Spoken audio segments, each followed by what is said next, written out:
After 7 years of violent revolution, our American founders were well aware that political factions were most often used to divide and conquer the people. And they knew that the republic they created would only last as long as the people could remain educated.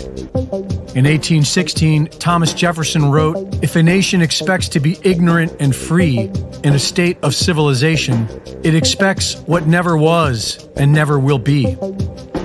By the end of the Civil War, the two-party system became the norm.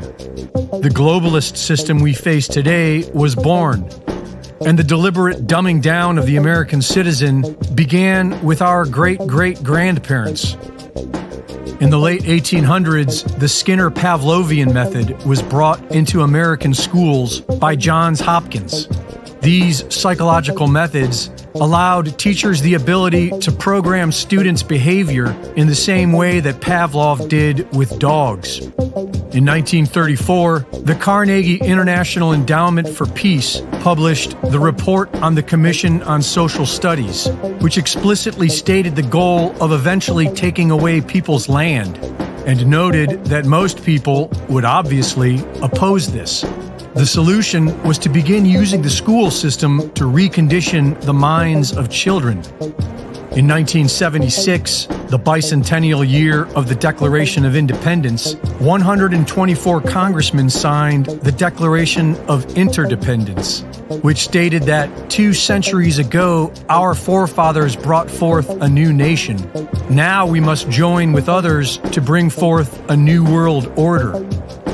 And it pledged to give children special attention in distributing a common education to suit their goals.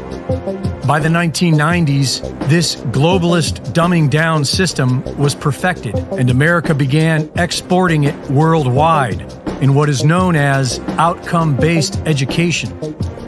Starting in 2010, Common Core began in the United States. It outlined what students were expected to know at each grade level and enforced ways to assess those standards. Charlotte Iserby, author of The Deliberate Dumbing Down of America, has traced most of this agenda stemming from the Order of Skull and Bones at Yale, through both Republicans and Democrats, 2 wings of the same globalist bird, which understood that dumbed down people have a base desire for a simple dualistic choice. In 1953, the Rockefeller Foundation funded the Robbers Cave experiment, wherein 11-year-old boys who thought they were signing up for summer camp were organized into 2 separate tribes and were manipulated into fighting each other, which was easily accomplished by having a single resource that the 2 groups competed for. The Henry Tajfel experiments of the 1970s showed that by simply dividing people into 2 groups, they would naturally identify with their own group and discriminate against the other. The basic ego mind is constantly making preferences. No matter how dumb you are, you have an opinion about everything. And if you can keep the population dumb enough and give them 2 parties to choose from, they will innately identify with one and despise the other. This allows the globalist system the cover they need to implement unpopular policies, such as a central bank digital currency, while we, the people, ignorantly fight each other. United we stand, divided we fall, and we've been falling for it for generations. The American people have been so thoroughly dumbed down that we think freedom is the ability to choose between 2 parties working for the same control system. And we have been made so weak that we are afraid to even discuss the option of violence, which is most often the only remedy for tyranny.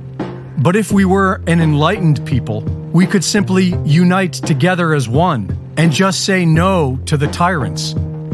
The answer to 1984 is 1776. Reporting for InfoWars, this is Greg Reese.